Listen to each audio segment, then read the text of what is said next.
Assalamualaikum warahmatullahi wabarakatuh. Salam sejahtera untuk semua.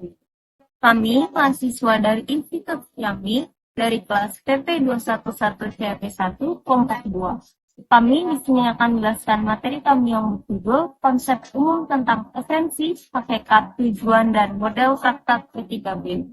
Di sini kami mengerjakan tugas dari mata kuliah perbandingan administrasi perpajakan internasional dengan dosen pengampu Ibu Winda Wulandari SEMR. Di sini kami beranggotakan 3 orang dengan saya sendiri Devi Miranda Lestari. Di sebelah kiri saya ada Fernando Yulianti dan di sebelah kanan saya ada Cecilia Clara. Materi pertama akan dijelaskan oleh saya Devi Miranda Lestari. Selamat mendengarkan presentasi kami.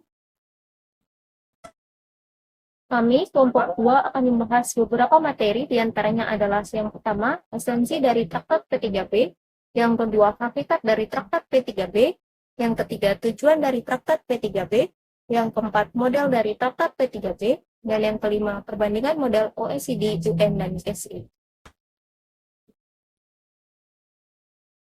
Materi pertama yang akan saya bahas yaitu tentang esensi traktat P3B. P3B berdasar pada Peraturan Undang-Undang Nomor 36 Tahun 2008 tentang perubahan keempat atas Undang-Undang Nomor 7 Tahun 1983 tentang pajak penghasilan. Tepatnya pada pasal 32A menyatakan bahwa pemerintah memiliki kewenangan untuk melakukan perjanjian dengan pemerintah negara lain dengan tujuan menghindari pajak berganda dan pencegahan penyalahan pajak. Berdasarkan dengan pasal tersebut, muncul kebijakan yang benar-benar menegaskan dan mengatur mengenai P3B. Selanjutnya, saya akan membahas tentang hakikat traktat P3B. Traktat P3B merupakan sebuah konsep yang mengacu pada esensi dan tujuan pembangunan bisnis bersama. Konsep dasar meliputi prinsip-prinsip hukum dan praktik yang mendasari traktat tersebut. Traktat P3B adalah perjanjian internasional antara dua negara atau lebih yang bertujuan untuk menghindari pemajakan ganda atas pendapatan yang sama.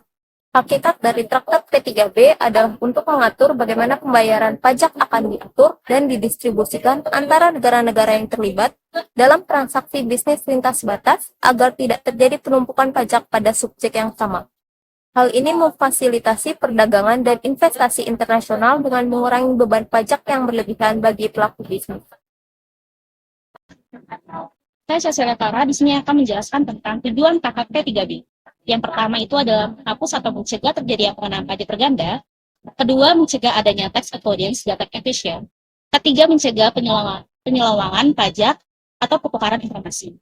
Memajukan perdagangan internasional dengan memberikan pengurangan tarif di negara sekunder. Keempat, meningkatkan arus modal itu sendiri. Selanjutnya saya akan menjelaskan tentang model traktat P3B yaitu ada 3, model OECD, UN, dan USD. Sejarah yang melatar belakangi pembentukan konvensi pajak internasional. Di model OECD, peningkatan volume perdagangan antara negara maju menimbulkan masalah pajak internasional. Sebagai organisasi yang beranggotakan negara-negara maju, penempatan persetujuan penghindaran pajak berganda sesuai dengan kepentingan negara-negara anggota tersebut. Selanjutnya ada model UN. Derasnya arus modal dari negara maju ke negara berkembang menimbulkan masalah pajak internasional. PBB berkewajiban untuk melindungi kepentingan negara berkembang dalam masalah ini. Dan yang terakhir itu ada model USA, yang dimana hanya berkepentingan untuk melindungi negaranya tersebut. Selanjutnya saya akan menjelaskan tentang konsep dari konvensi pajak internasional dari ketiga model tersebut. Yang pertama itu model OECD, di mana pada prinsipnya konsep yang mendasari konvensi pajak ini ditunjukkan untuk negara-negara maju yang notabene merupakan anggota OECD itu sendiri. Sehingga sebagai negara pengekspor modal, pemajakan yang diatur dalam konvensi pajak ini membatasi negara sumber yang merupakan negara pengimpor modal. Dan selanjutnya yang kedua ada model UN. Bagi negara-negara berkembang, model konvensi pajak OECD akan mengurangi penerimaan pajak. PBB berinisiatif untuk membuat konvensi pajak United Nations, yang dimana memberikan hak pemajakan yang lebih luas bagi negara sumber, alias negara berkembang sebagai pengimpor dana atau investasi dari negara-negara maju.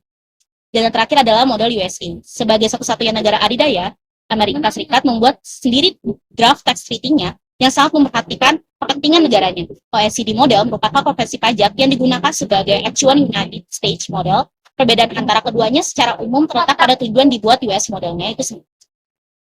Sekian penjelasan dari saya, selanjutnya akan dibacakan oleh teman saya yaitu Ahmad. Selanjutnya ada perbedaan OECD model, UN model, dan USA model dari segi royalti, penjualan saham, laba usaha, dividen, dan bunga. Yang pertama ada dari bagian royalti.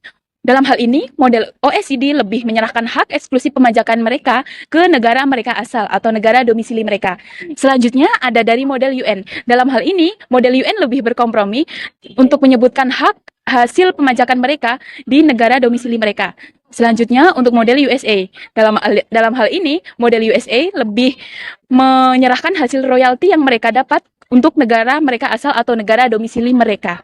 Selanjutnya ada bagian dari keuntungan penjualan saham. Untuk model OECD, dalam hal ini, model tersebut lebih menyerahkan hak eksklusif pemajakan mereka atas hasil dari penjualan saham tersebut.